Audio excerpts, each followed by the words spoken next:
Hi everyone.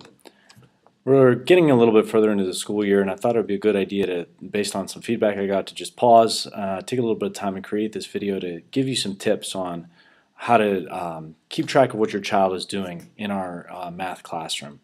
We have a customized pace for your child and customized instruction here, but that can be difficult to know where your child is and to know how to keep track so you can help support them at home. So I'm going to talk in this video, this very brief video, about a couple of different strategies you can use for that. The first being, you can always feel free to contact me, whether that's through email or over the phone. Email is usually a little bit faster, so my email is right here on the team website.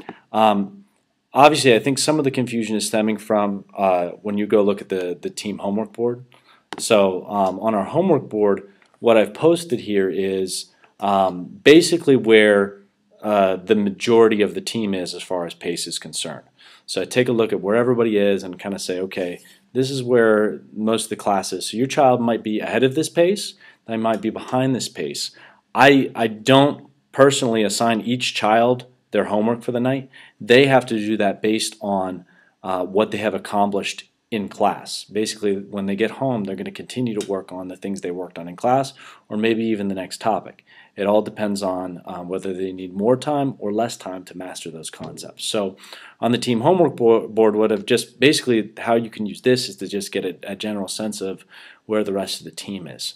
I also have on the team homework, on the team page, class announcements and due dates, and I put on there, basically all I put on there was kind of what are some benchmarks for your kids. When should they be aiming to take, say, the 2-1 to 2-5 quiz, or when should they be aiming to take the next couple of assessments that are coming up? So that'll give them an idea of both them and you an idea of when they should be kind of trying to finish up these assessments.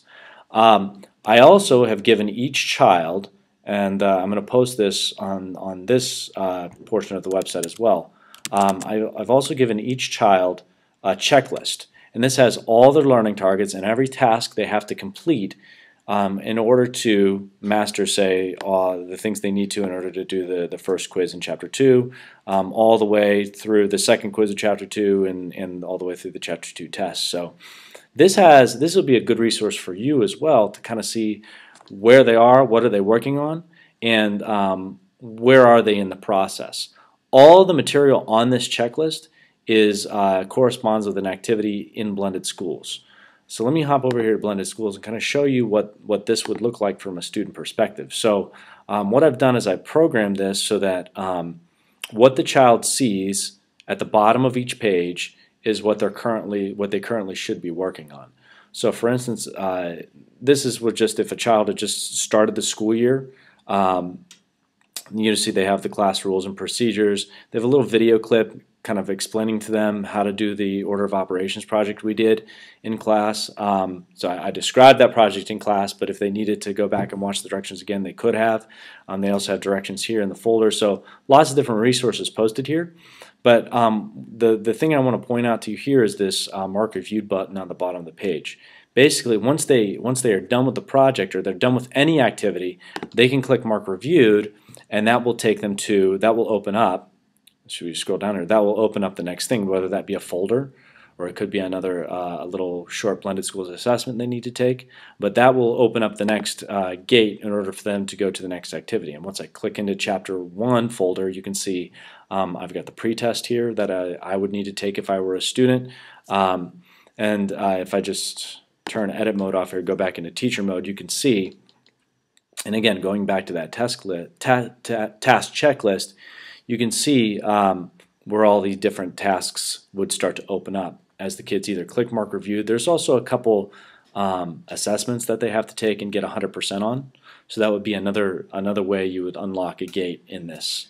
If I had to take an assessment, like watch a little video and then take an assessment to see if you understand those concepts or not. So that's kind of how Blended Schools works in concert with the task checklist.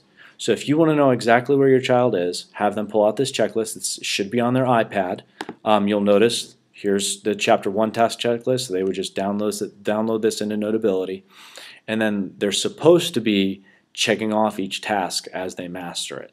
And mastery just means that they've got 100% of those concepts or those problems correct on that particular task. So you can pull out that task checklist, and then you can go into whatever folder they're working on and see, okay, there's that expressions clip that they need to be doing.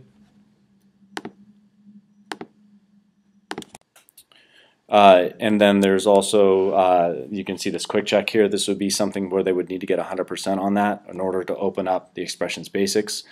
So I tell the kids, if they're ever stuck and they can't figure out what to do next, it's either because they haven't clicked mark reviewed enough or they haven't got 100% on an assessment. And most of them are really proficient at this by now, so that we haven't had as many questions as we've had at the beginning of the year.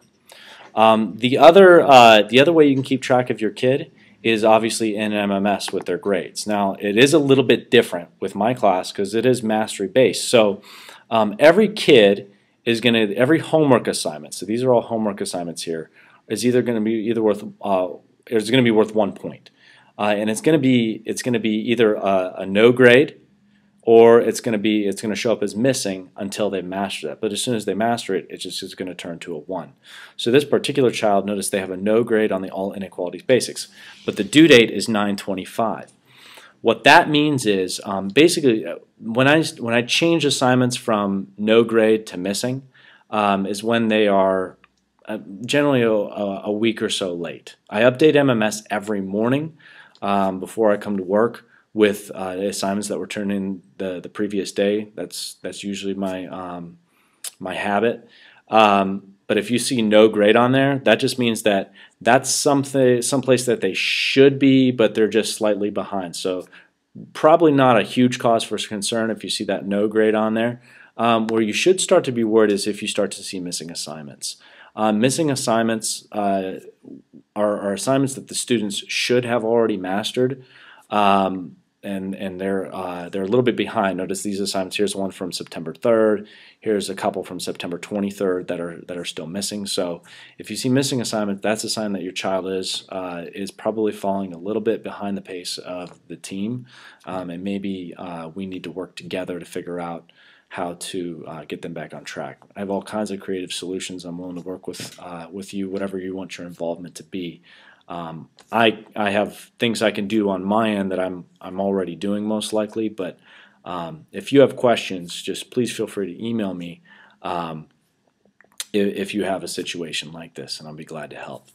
One other thing I wanted to point out is that I do have a lot more information on the class. I sent this home in a letter, but what I found usually happens with those beginning of this year school letters is they're buried in the bottom of some of the students' lockers. So just so you know, if you go to teacher pages from the Fort Couch Middle School, you have a lot of stuff in here about me, about the class philosophy, how the class is structured, what are my expectations, and what are the benefits I've seen from running a math class this way. So I hope this is helpful and that I've given you a couple of tools to assist you in supporting your child with what they're doing in math class. Because I am a firm believer that I'm working with you and that that you're the expert on your child and I'm the expert on the math. So I look forward to continuing to work with you and making sure that your child has the best possible experience this year. Please email me or call if you have questions. Thanks.